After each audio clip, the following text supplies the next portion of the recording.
Hey everyone, welcome back to part three, and definitely the last part. Um, I want to, in my last video, there was a comment, and if you should always check the comments of my videos because remember, I do these kind of in a live fashion where I make mistakes. It's kind of long format. I don't do a lot of heavy editing. And so, a lot of times in the comments, you can find people who give hints or insights on how to do things a little better. And there was a gem in the comments about doing this boundary fill. And I kind of did it in a convoluted, kind of confusing way, creating surfaces. And then I had to go back and fix those flat surfaces or, make them flat and stuff. And this guy was like, just use offset planes. So I'm just going to really quickly go back to right here on my timeline. So this is kind of where we started drawing those surfaces. And I'm going to keep this surface. And if you remember from the last video, when you're doing that boundary fill, you have to have these surfaces go past. They kind of have to intersect each other. Otherwise, you'll get some weird errors. So we are going to do that with this one surface that we created, but we're going to do the rest with just offset planes. And I'm just going to go through this really quickly. So if you remember, this top plane here needed to be 11 millimeters down from here. So we can just do an offset plane from this surface, and I'm going to type in -11. And then we can do another type of offset plane, 3 points, plane through 3 points. So I can click this point, and this point. I'm going to hit OK. And now we're just going to use these planes to do our boundary fill. Now we still need to, I'm going to just hide these planes real quick that I made. We still need to extend these surfaces just so the boundary fill works. So I'm going to go into the surface tab, go to the extend tool, and we're just going to click all of these edges and just extend them by like a millimeter and hit OK. Okay, so now let's turn these planes back on, go back to our solid tab, and when we go up to create, we can do boundary fill. And remember, now we want to select all of our boundaries. So the one boundary is the solid body itself. And then we will select these planes, and then I will select this surface that we created. And now it gives us a bunch of cells to select, and I'm just going to select all of them. So let's click the select cells button, and we're just going to kind of select all of them. Is there more than one here? Sometimes it's tricky. I've noticed, at least on this model, that I get a few that are like this down here. There's two really close by. So I'm just going to select those and select this one. Now remember, this is creating a solid body, but we want this all to be one body anyway. So I'm just going to have this join the solid body that is already there. And then I'm going to hit OK. Now I get this warning. I don't really know what this warning is about. I don't, like I said, I'm no expert on boundary fill, so I don't really know why I'm getting this warning. And I don't know why the body turns this weird shade either. But if I hide the body and then turn it back on, it goes to a solid body again. So I can just turn off that first surface that we have, and let's just hide these planes. And now look, here is our solid body. And I can do our analysis and indeed see that it's completely solid. And remember, the problem we were having before is that these surfaces weren't flat. And to check that, you can either click this surface, hold shift, and click this surface. And you'll see at the bottom it gives me an angle, so we know they're two flat bodies. Another way to check is just to try to draw a sketch on them. So if I create sketch, I can draw a sketch on this surface, and I can draw a sketch on this surface. So we've achieved what we were trying to achieve in literally only like 3 steps down here, as opposed to all of these steps. So I just wanted to clear that up. I learned something new, and I guess I should have known that you could use offset planes with the boundary fill, but I just wasn't thinking about it when I made that video. But now I know, and now you know, and that saves a ton of time on this model. So since we've already done all the work, I'm just going to delete what we just did and take us all the way back to where we were. Okay, so we're really just kind of doing the finishing touches on this, and I'm not going to go through like all the exact measurements, because if you're following along with this, you really should be taking caliper measurements of your actual battery and stuff. But let's create a new analysis. Basically, what I'm going to do from here is do this intersection. Let me hide this body. So the rails that fit into the battery itself. So let me zoom out. I'm going to do another section analysis. So let's turn my body back on. We're going to do a new section analysis, and you can see it. Oops, let's hide that section analysis. We want to select this surface, and we don't want to quite go to the middle. I really just want to hide this wall right here, so when we start sketching we can see things. So I'm just going to move it enough to hide that wall, and then when we turn that on and start sketching, we'll be able to see what we're doing. So okay, let's hide the canvas for a second. I'm going to create a sketch on this surface here, and then I'm going to hit P for project, and we're just going to project that surface into our sketch and hit OK. And so now if we hide that body, we can see the sketch of that surface, and we can then make our canvas visible again. And now we really can just start drawing our rails to somewhat match, and then we'll kind of go back and change them, the measurements with using extrude and stuff, once we have our caliper measurements. So I'm just going to hit R for rectangle, and we are going to just start somewhere roughly here. And I'm just going to draw a rectangle that kind of matches this here.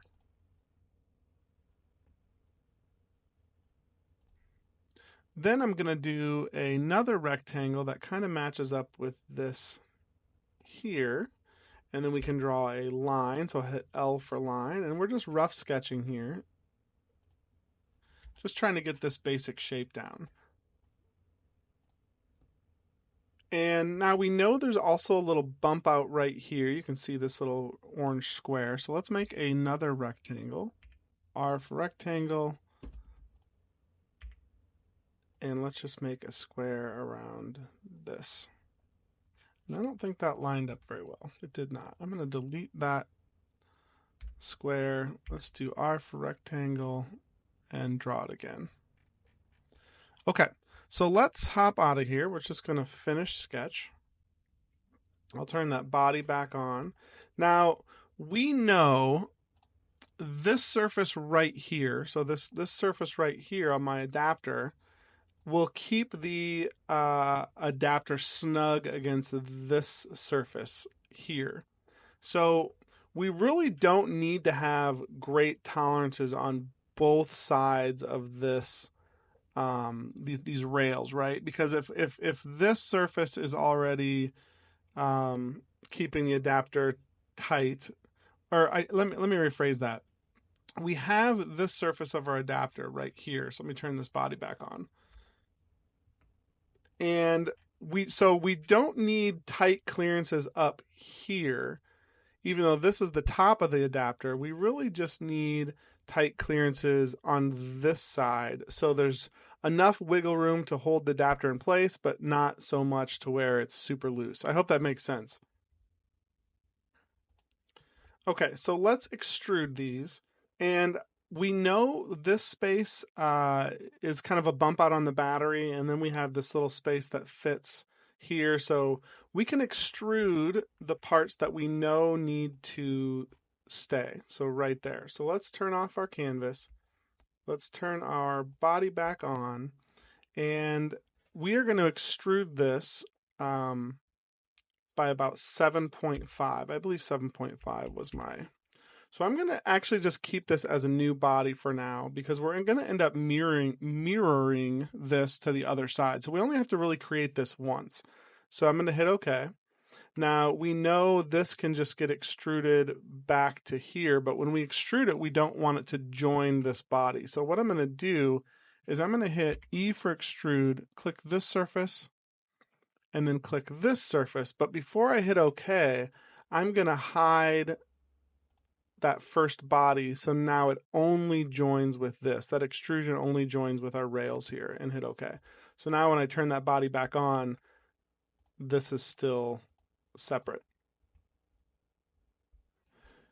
So we know we have the basic shape right, but what we want to do now is go through with our calipers on our actual battery and measure things. You know, what is the distance from here to here? What is the actual distance from here to here? How much space do we need from this surface to this surface so this slides in nicely?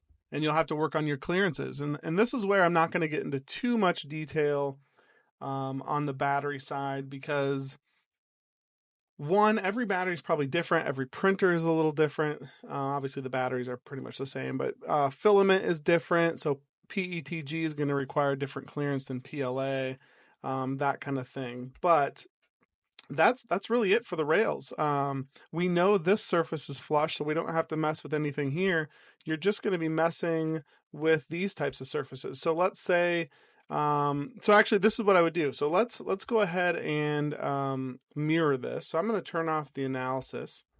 I'm going to create a mirror plane. So I'm just going to do a mid plane right in the middle. So I'm going to click that surface and that surface, so it creates that middle plane. Now, we wouldn't need to do this because remember, we built this symmetrically. So really this plane right here is right in the middle. So I wouldn't, this is kind of redundant. I don't really need this. But we can mirror this body over. So we can go create, mirror. We're going to mirror a body, and we're going to mirror this body on this plane and hit OK. We can hide that construction plane. And then we know this is still pretty thin back here, so let's turn our canvas back on. I'm just going to click on that surface, and I'm just going to extrude this by maybe like 3. I think, what is it at? 3. I think it was at 1.5. So let's just do 3.5. Turn off canvas.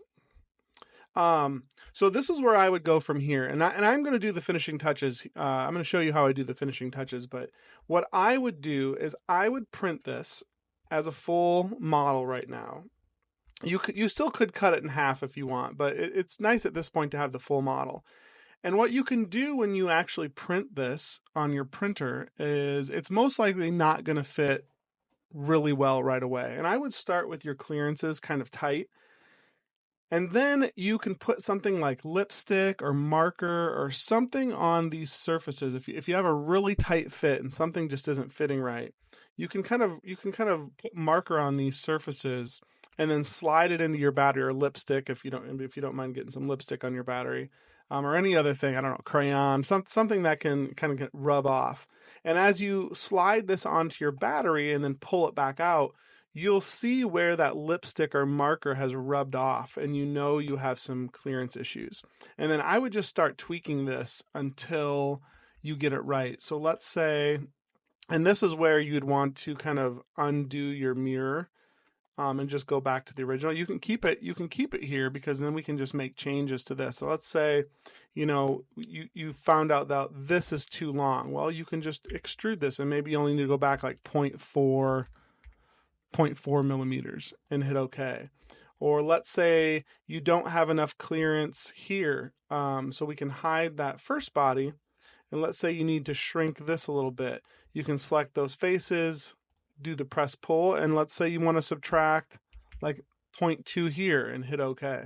And you're just going to kind of refine this until you get your perfect fit.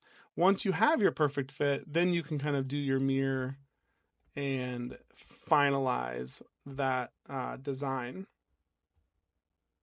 And I would suggest, as you are designing this for your battery, I know the DeWALT battery, and if you look at models online for these adapters that you can just print from like MakerWorld or Printables, they really complicate this rail system here, and they try to make an exact match to the DeWALT battery. So they have a bunch of angle cuts and a bunch of weird things. But remember, you just have two reference surfaces, or I should say three. You have your width that will fit into that battery, and this width as well from here to here. But then really this surface is flat, so you can leave this alone as long as, because we've already tested these fits when we kind of tested before we got to this point, or the fit. And so we know this surface is good. So really it's just a matter of this surface and this underside surface that you have to tweak, and maybe the distance here and here. So like I said, keep these rails as simple as possible. Don't overcomplicate it with, adding like a chamfer here, especially just because the battery has it. If your rail is going to fit without adding this crazy geometry in here, there's no point of doing that. That's just going to complicate trying to get your clearance right and all of that. And if you go to MakerWorld and actually see my model, I'll link it in the description. You can see I did it just like this. I kept it really simple, and like I said, I just didn't want to overdo it. So one thing I'm noticing here, though, because I'm kind of looking at my adapter as I am working on this. I want to go back to, well, let's see here. I'm just going to undo this mirror so we can visually see this. I'm going to do the back view here and the canvas for some reason. And oh, here we go. So there's a little bump out right here. So obviously if I was using my calipers, I would see this, but you see how I have this edge here? This really needs to get pulled back all the way here, because what happens is this section right here, let me see if I can hide this body. This section right here on that DeWALT battery kind of sticks out a little farther than right here. So instead of trying to match all this perfectly, I'm just going to literally extend this back so you don't run into that. So like to there, let's say, and hit OK. And now this whole piece just totally misses that ridge that sticks out. And again, this is something that you're just going to have to mess with on your own model. Okay.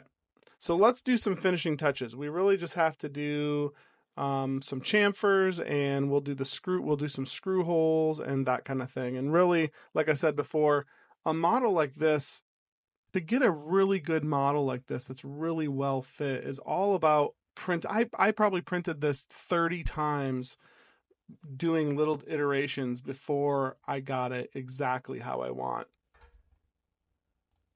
And if you didn't want to print this entire thing, you can do like we did before. You could do like a split body. So you could select your body and then split it with this.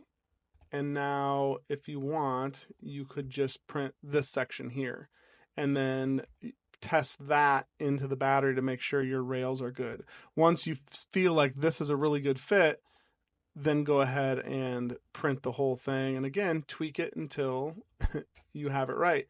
Now, of course, you don't have to do this because I already have an adapter that I have designed and printed. And honestly, it's a perfect fit. It fits better than most of the tools on the battery. I was pretty impressed with it, if I can pat myself on the shoulder here on the back.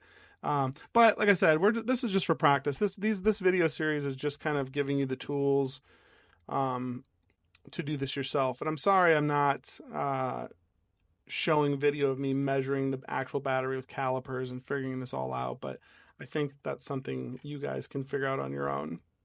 So let's add some holes for screws.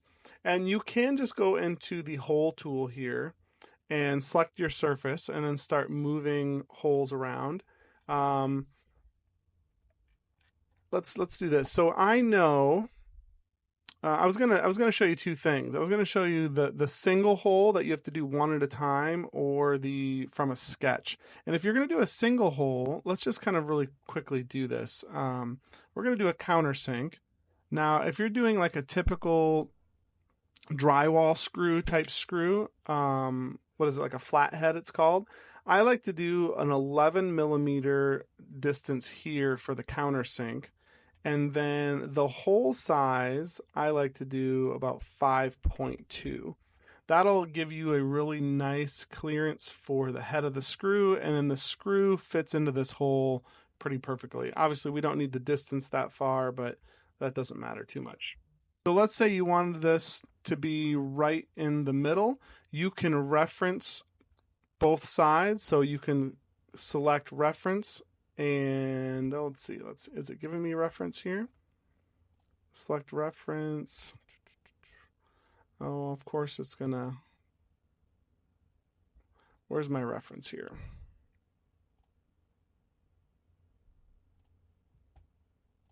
Okay, so if I click on this hole and then I click reference, I should be able to select this line. Okay, and I can't. I don't know why I wasn't letting me do that before. So this is our first reference, and let's say we want it, we know this is 50.4.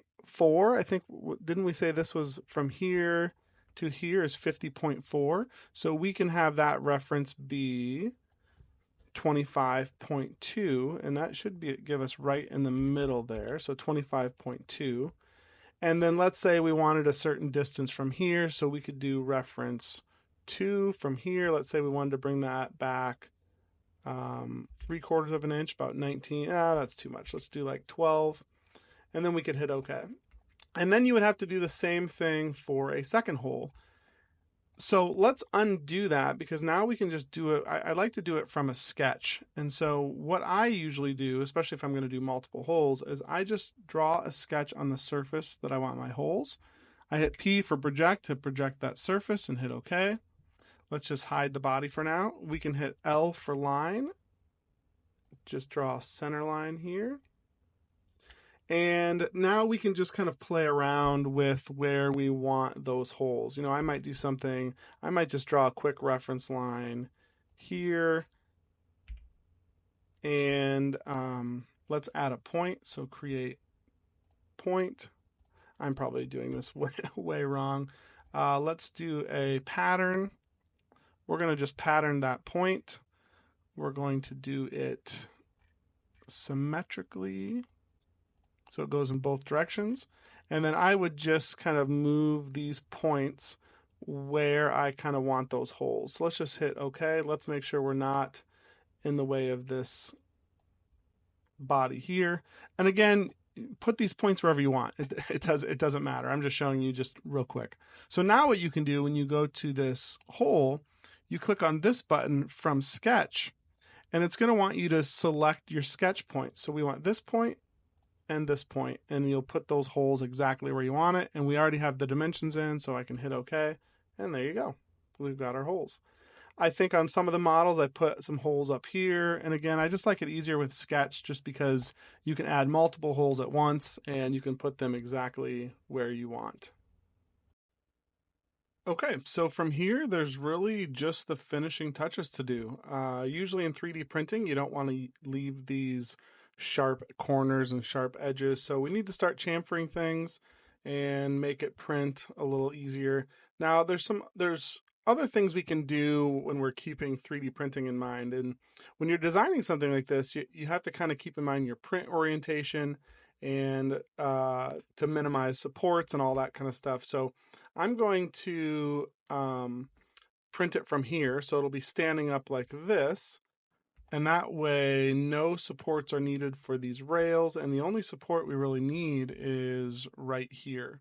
Now, there is potentially one problem here, even though I don't think it'll be a big deal, is when we're going to have supports on this surface right here, this rounded edge here might become a problem. So we may want to do a few practice prints just to see how that turns out. And if it does become a problem, we can correct this. I don't know if on my timeline, it's saying it's right there. I think what we may have to do if we want to correct this, since it's not showing up on my timeline. Usually if you have like a round over a chamfer, you can click on it and then you can look at your timeline down here, and it's showing this one, which is a combine.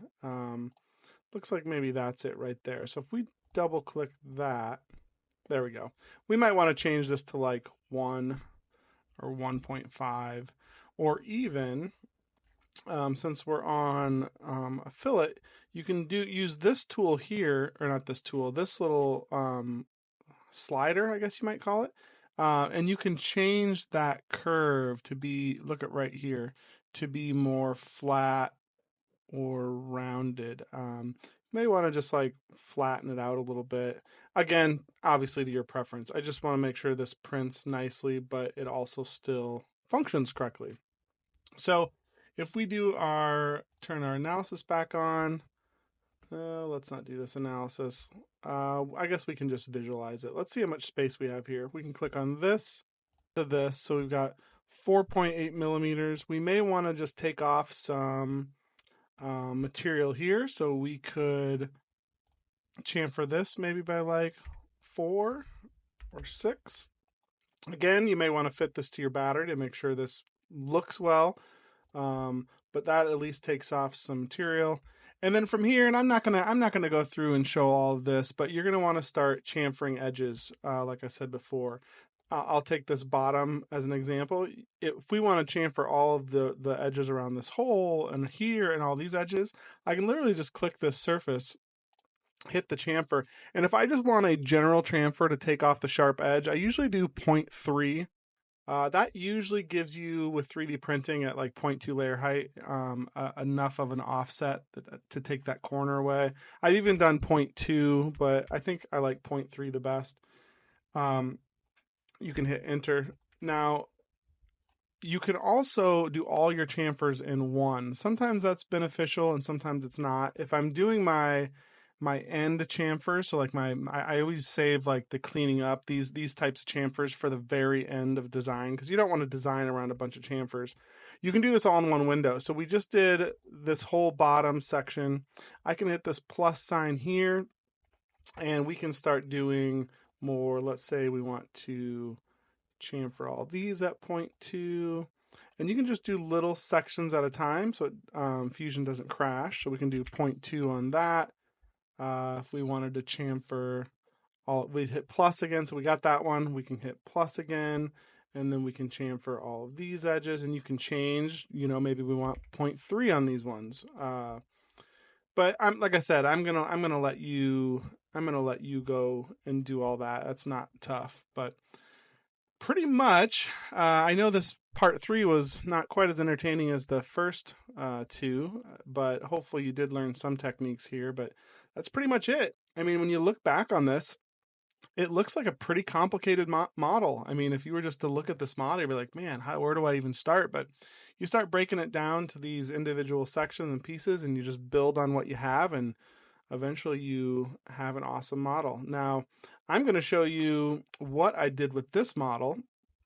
And so I'm going to jump over to a different design here and show you kind of how I took this further. So I took the model that I created, and you can see it's really not much different than what I just built, and I turned it into an actual battery adapter. I put these little grippers on the side for when you're sliding your DeWALT battery on and off. I've got a little plus and minus, and I don't have the wires modeled in, but I've got a little cover that fits over that gets screwed on. And then if we take that cover off, I've got little heat sinks, or a little heat sink inserts to screw on terminals. I've got, let's see if I can find all this stuff. I've got some custom made battery terminals made out of copper. And then let's see, we'll turn all these on. I've got these little ring terminals, and then I think I even put the screws in here, and I don't think I modeled this. There's supposed to be another heatsink insert here to screw the lid on, and then I created this little channel for the wires to go out smoothly. So this wire is going to wrap around here and then come out this hole, and the same with this. That keeps the wires separated. and then also makes it kind of nice and neat inside. But I haven't decided what I'm going to do with this model yet. It was a lot of work getting everything to fit perfectly, figuring out these custom battery terminals. I also made a jig for this copper terminal to make them a little easier. But yeah, anyways, I may end up just giving this model away for free on Maker World, so people can just download it and use it. I'm also exploring the possibilities of actually selling it, but once you start, getting into the details of that, like creating an LLC and getting insurance in case someone doesn't use this right and burns their house down or kills someone, it's just, I don't know. It's scary trying to come up with a model like this, or sell a model like this, especially something that of this nature where you're dealing with electrical components, you're hooking up a battery to this that technically you're not supposed to be doing this, right? DeWALT would never approve of something like this for their batteries to be used this way. Lithium ion batteries can be really dangerous if they are discharged all the way. There's a lot of things that can go wrong with a model like this. And so I'm not sure if it's worth me pursuing to sell. If I don't sell it, like I said, I'll just give it away on Maker World. But anyways, I hope you guys enjoyed this tutorial. And by the way, if you do want to change your color on your model, you can hit A on your keyboard. Let's see if it pops up. This brings the appearance panel up, and you can click on Fusion Appearances here. And I usually my go-to thing to do is click on Plastic, and I just choose ABS. You can drag it right up to here. Right-click, Edit. And I usually take the reflectance all the way down, and I keep roughness the same, and I take the translucency depth all the way down. And then you can just change it. We'll just do this to whatever color you want. Once you have that set, you can just drag it over to your body, and you can color certain bodies different colors. You can even change it to faces. So if you don't want this body, you can have faces be different colors. So and then you always make sure you don't hit this arrow to minimize it. You hit close when you're done. But all right, guys, I'm going to end it there. This third video was longer than I thought it was going to be, but I hope this gives you the tools to create something like this on your own. I'll see you on the next one.